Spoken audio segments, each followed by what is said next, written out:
కబ్జాదారులకు వత్తాసు పలుకుతారో, కాలనీ వాసుల సమస్యలు పరిష్కరించడంలో చొరవ చూపుతారో ఎమ్మెల్యే సబితా ఇందారెడ్డి తేల్చుకోవాలని BJP incharge Andela Sriramulu Yadav demand చేశారు. రంగారెడ్డి జిల్లా బాడంపేట్ మున్సిపల్ కార్పొరేషన్ పరిధిలోని శివసాయి నగర్లో నాలా సమస్యను పరిష్కరించాలని కాలనీ వాసులతో కలిసి మున్సిపల్ కార్యాలయం ముందు ధర్నా నిర్వహించారు. గత 2 సంవత్సరాలుగా నాలా సమస్యను పరిష్కరించడంలో మాజీ మేయర్, స్థానిక ఎమ్మెల్యే పూర్తిగా విఫలమయ్యారని మండిపడ్డారు. బడంపేట్ కార్పొరేషన్ లో శివసాయి నగర్ అనే కాలనీలో డ్రైనేజీ ప్రాబ్లం ఉందండి. ఆ డ్రైనేజీ ప్రాబ్లము గత 2 సంవత్సరాల నుంచి ఇక్కడ ఎమ్మెల్యే గారికి, ఇక్కడ కమిషనర్ గారికి, కలెక్టర్ గారికి, అదే ఉందిన ఇక్కడ మాజీ మేయర్ గారికి, స్థానిక కార్పొరేటర్ గారు చెప్పడం జరిగింది. చేస్తామని ఇప్పటివరకు చేయకపోవడం కాక ఆ ప్రాంతంలో మురికి మొత్తం బయటకు వచ్చి ఇళ్ళకి నీళ్ళు వచ్చి, మీకు వీడియోలు ఇస్తాను, మీరు కూడా ఒకసారి రండి. అక్కడ నీళ్ళు వచ్చి చాలా జ్వరాలు వచ్చి, విష జ్వరాలు వచ్చి, డెంగ్యూ వచ్చి ఈ విధంగా చాలా ఇబ్బంది పడుతున్నారు. ఆ ఒక్క కాలనీ కానీ పైన మొత్తం 20 కాలనీలు మొత్తం జామ్ అయ్యి అక్కడ నీళ్లు మొత్తం పొంగుతున్నాయి. ఆ పెద్దవాయి మల్లారెడ్డి గార్డెన్లో దశకిపోతా ఉంటాం ముందడ. కానీ అక్కడ ఒక నాలా ఉండే, మనం పుట్టక ముందు ఒక నాలా ఉండే, కాకతీయ రాజుల నుంచి చెరువులో నాలా ఉంటే ఆ నాలని కబ్జా చేసింది వాళ్ళు అడుగుతున్నాం. సబితా ఇంద్రారెడ్డి అంచలరు దాన్ని కబ్జా చేసి ఇలా ఫంక్షన్ హాల్ కట్టిరు.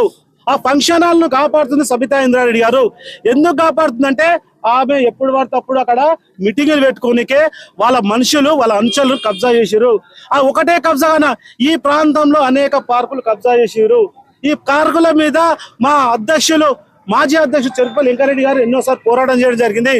ఆ పార్కులతో పాటు ఇక్కడ ఉన్న చెరువులు కబ్జా అయినాయి, పార్కులు కబ్జా అయినాయి. ఈ అన్నిటి మీద సబితా ఇంద్రారెడ్డి గారు ఎందుకు స్పందించారు? 15 ఏళ్ల కింద 150 ఫీట్ల రోడ్ అని చెప్పి ఈ రోజు కూడా రోడ్ చేస్తలేవు. సబితా ఇంద్రారెడ్డి గారికి మాత్రం 2 క్యాంప్ ఆఫీస్ ఉంటాయి. ఒకటి మీర్పేటలో ఉంటది, ఒకటి మహేశ్వరం టౌన్ లో ఉంటది. ఆమెకు మాత్రం 2 కావాలి. ఇక్కడ ఉన్న ప్రజలను మాత్రం పట్టించుకోలేడు. ఈ ప్రాంతం బిడ్డ కాదు కాబట్టి, ఈ ప్రాంతం మీద అనుబంధం లేదు కాబట్టి ఆమెకి ఇక్కడ ఈ ప్రజల మీద కోపం, కక్ష. ఎందుకంటే రోజుకు భారతీయ జనతా పార్టీ ప్రాంతంలో పుంజుకుంటుంది. ఆమెకు థ్రెట్ అనేది తెలిసి ఇలా చేవేళ్ళు, రాజేంద్ర తిరుగుతా మా ప్రాంతంలో నిజంగా కూడా ఈ ప్రాంతాన్ని శివసాయి నగర్ తో పాటు 20 కాలనీ ఇబ్బంది ఉన్నాయి. ఈ కాలనీలని నిజంగా తక్షణమే మీరు స్పందిస్తారా? నిజంగా మీకు కాంగ్రెస్ గవర్నమెంట్ ఇంటలే అంటే చెప్పండి, ఏ వేదికనో చెప్పండి. ఆ వేదిక మీద మేము కూడా రానికి రెడీ.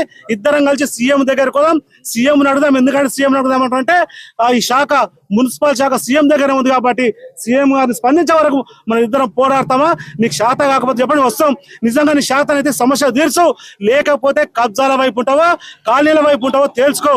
ఎలక్షన్ ముందు కూడా గ్రీన్ జోన్ తీస్తున్నాని చెప్పి పాలాభిషేకం చేసుకొని తర్వాత వాళ్ళ కన్నుల మట్టి కొట్టి వాళ్ళ కన్నులకి నీళ్ళు వెళ్తున్నాయి. ఇవాళ ఏడుస్తారు. అరే సబితా ఇంద్రారెడ్డి ఒక మహిళ మాట ఇచ్చింది కదా, ఓ మాట మీద ఉంటుంది కానీ వాళ్ళు ఓటేసి గెలిపించుకున్న పాపానికి ఇలా పట్టించుకోవట్లేవు.